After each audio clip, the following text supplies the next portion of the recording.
네, 할렐루야. 11월 1일 일장목과 말씀 수다의 시간입니다. 예, 오늘도 어느덧 11월 1일입니다. 예, 오늘은 우리 각자들에게 우리 지체들에게 또 가족들에게 서로 잘 살아왔다, 또 수고했다라고 인사하는 시간이 되었으면 좋겠습니다. 제게도 제발, please, 어, 선물 안 보내도 돼요. 그냥 수고하셨습니다. 이렇게 해주시면 굉장히 힘이 될 것입니다. 안 해줄 건 알고 있지만 혹시라도 또 해주는 분들이 계시니까 그렇게 말씀을 전해드립니다. 자, 오늘 1일 주시는 하나님의 말씀은 학개 1장 1절부터 6절의 말씀입니다. 하나님 말씀을 보시겠습니다. 다리오 왕 제2년 여섯째 달 곧 그 달 초하루에 여호와의 말씀이 선지자 학개로 말미암아 스알디엘의 아들 유다 총독 스룹바벨과 여호사닥의 아들 대제사장 여호수아에게 임하니라. 이르시되 만군의 여호와가 이같이 말하여 이르노라. 이 백성이 말하기를 여호와의 전을 건축할 시기가 이르지 아니하였다 하느니라. 여호와의 말씀이 선지자 학개에게 임하여 이르시되 이 성전이 황폐하였거늘 너희가 이때에 판벽한 집에 거주하는 것이 옳으냐. 그러므로 이제 만군의 여호와가 이같이 말하노니 너희는 너희의 행위를 살필지니라.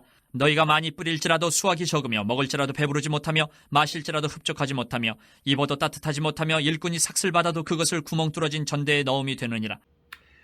네, 이제 우리 11월 달에도 말씀드린 것처럼 소선지서로 쭉 말씀이 나가기래요. 특별히 오늘 말씀부터는 또 학계 말씀이 시작이 되는데 학계는 1장과 2장, 2장으로 되어 있어서 오늘부터 이제 목요일까지 학계에 대한 말씀을 깊이 묵상하게 됩니다. 오늘 말씀 자체를 보게 되면 이스라엘 백성들이 바벨론의 포로에서 이제 귀환을 한 지 약 16년이 흘렀습니다. 근데 약속한 그런 성전 건축을 하지 못하는 겁니다. 그래서 하나님은 학개 선지자에게 스룹바벨 총독과 대제사장 여호수아에게 성전을 건축하라 라고 말씀하라고 하십니다.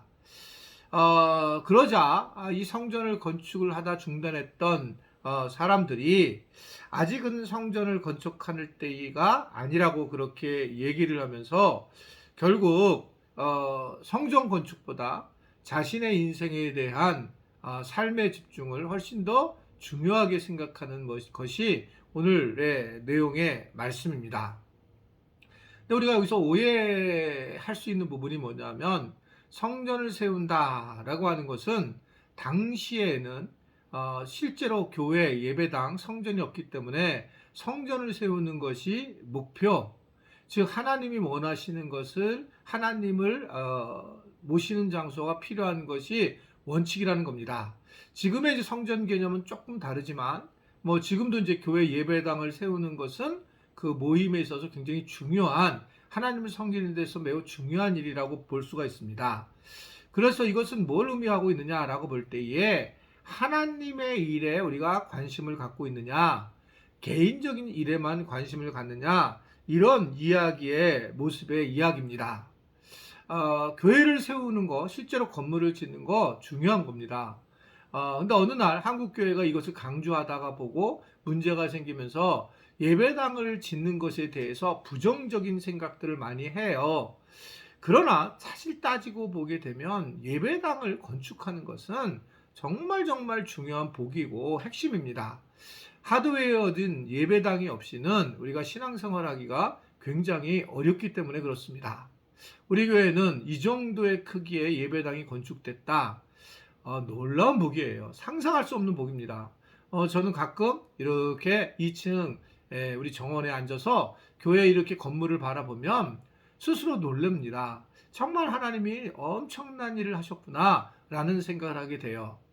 근데 이 건물 자체가 사실은 우상이 되어서는 안 되고 무엇보다도 삶의 중심이 교회에 있어야 된다라는 것을 중시한다는 겁니다.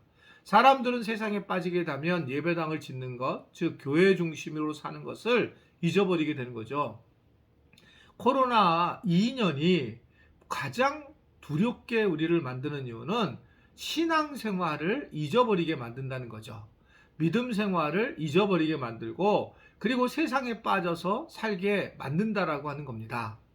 제가 무슨 부동산이라든지 주식에 대한 것들에 대해서 오해를 자꾸 하고 있는데, 그걸 하지 말라는 얘기가 아니라 우리 교인들이 어느 날 예배당에 안 나오고 그렇게 서로 간에 이제 톡을 하거나 또는 서로 간에 만나게 돼서 예배당 중심을 살지 않으니까 하나님에 대한 이야기보다 그런 이야기를 많이 한다는 것 때문에 그렇지, 그 자체가 잘못된 건 아닙니다. 그러나 항상 모든 얘기를 그렇게 세상적인 이야기만 하는 것은 우리가 신앙생활하는 사람으로서는 조금 뭔가 문제가 있다.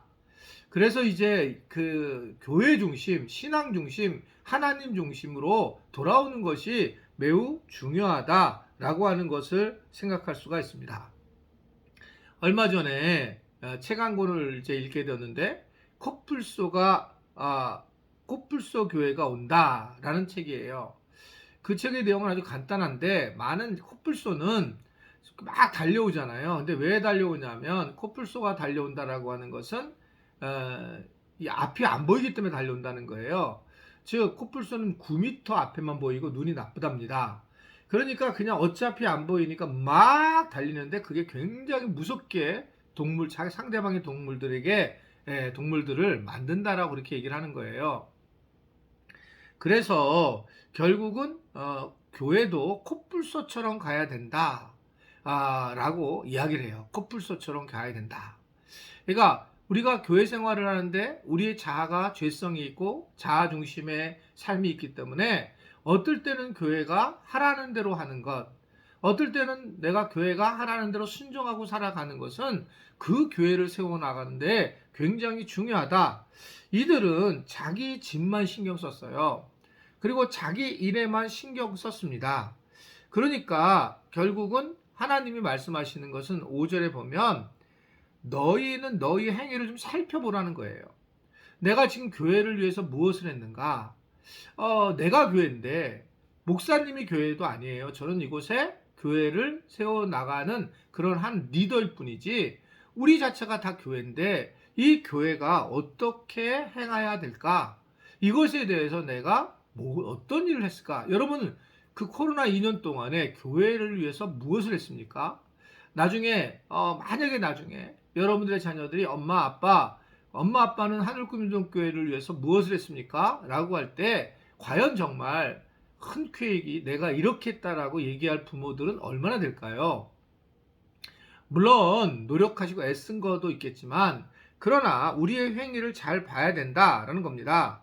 왜냐하면 오늘 6절의 말씀을 보면 분명하게 얘기를 하는 것은, 하나님이 너희가 많이 뿌릴지라도 수확이 적고, 먹을지라도 배부르지 못하고, 마실지라도 흡족하지 못하고, 구멍 떨어진 전대를 넣은 것 같다라고 하면서, 우리가 마치 그냥 교회 일은 놔두고 자기 일만 열심히 한 사람들은 부유해지고 뭔가 다른 모습으로 살 수 있을 것처럼 보이지만, 하나님이 보시게 되면 너희 행위를 잘 살펴보고, 그렇게 되면 결국 너희들은 최종적으로 그렇게 네가 원하는 방식으로 살지 못한다.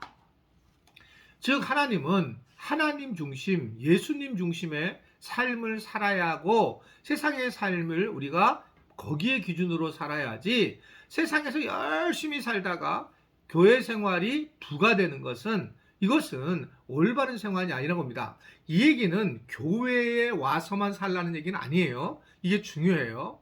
왜냐면 세상에 살아가니까요. 그런데 세상에 살면서 우리가 살아가고 있지만 늘 마음속에는 예수님의 중심, 말씀의 중심, 믿음의 중심으로 세상에 살면서 안 믿는 사람들과의 관계를 해나가는 것이 중요한 거라고 하는 것을 말씀을 하고 있는 겁니다.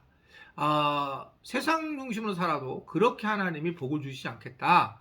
완전히 그 전대가 그냥 이 돈주머니가 빵꾸가 나서 그냥 부어서 흐른다는 거죠. 신기하잖아요. 11조를 하는 사람과 11조를 하지 않는 사람이 11조를 안 한다면 10분의 1을 더 잘 살아야 되는데, 그렇지 않습니다. 이게 이렇게 얘기하면 죄송한데, 강남에 있는 분들이 거의 90%가 크리스찬들인데, 그들은 다른 데보다 훨씬 잘 살고, 전 세계에 있는 나라들도 크리스찬 국가가 잘 산다는 건 우리가 누구라도 잘 알아요. 그럼 왜 그럴까? 이런 어떤 아주 깊은 비밀이 숨어져 있다라고 보여지는 거죠. 아무쪼록 우리가 하나님의 중심의 삶을 살아가서 잃어버린 것들을 다시 신앙을 회복해서 하나님 앞에 세워지는 은혜를 누리게 되기를 바라고, 특별히 또 오늘부터 있는 특세 안에서 여러분들이 큰 은총을 누리는 시간이 될 수 있기를 바랍니다. 기도하겠습니다. 하나님 아버지, 오늘부터 있는 특세 안에 주님께서 함께 해주셔서 감사합니다. 앞으로 한 주 동안에 있는 특세 기간 동안에도 주님의 은혜가 넘치는 시간이 되게 하시고, 우리 지체들도 기도를 다시 회복하며 말씀의 복을 누릴 수 있는 그런 우리 모든 지체들이 되도록 도와주옵소서. 예수님의 이름으로 기도드리옵나이다. 아멘.